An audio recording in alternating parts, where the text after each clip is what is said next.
والآن مع واحد من جيل العظماء، واحد ممن مارسوا كرة القدم وعاشروا الراحل الكابتن أنور خليل خارج الملعب وداخل الملعب، واحد من جيل العظماء، واحد من أساطير كرة القدم في محافظة البحيرة وبالأخص في المنطقة بجوار قرية العتبة والدهرية والكنيسة، منطقة خط الساحل، الأسطورة ابن مركز شباب كفر العيس الكابتن كمال يوسف.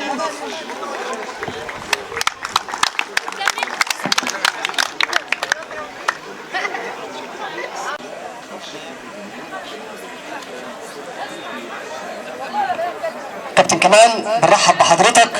انت زي ما قال الاستاذ هلال محدش النهارده غريب في العتبة بلد كل فرد، سواء كفر العيس، الدهرية، الكنيسة، منطقة حوالين وبجانب قرية العتبة. كل اللي بيجي العتبة بيحس ان هو في بلده بكرم اهلها والتفاف الناس من حواليه. طبعا مفيش اكبر من حضرتك سنا ومقاما ورياضيا الكابتن كمال يوسف، واحد ممن زامله الكابتن الراحل الكابتن انور خليل نبذه وكلمه عن الراحل انور خليل كصديق شخصي خارج الملعب وصديق وزميل داخل الملعب. بسم الله الرحمن الرحيم.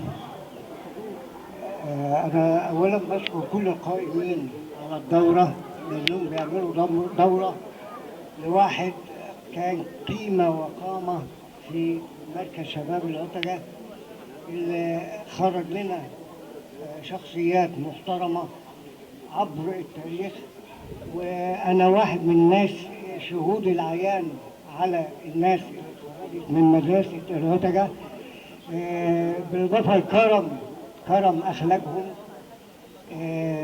الناس دي خرجت لعيبة على مستوى عالي جدا، من ضمنهم الكابتن أنور خليل رحمة الله عليه، اللي تميز بالمهارة وبالخلق وبحسن استقبال الضيوف، ودي كانت حاجة مهمة جدا في الكابتن أنور.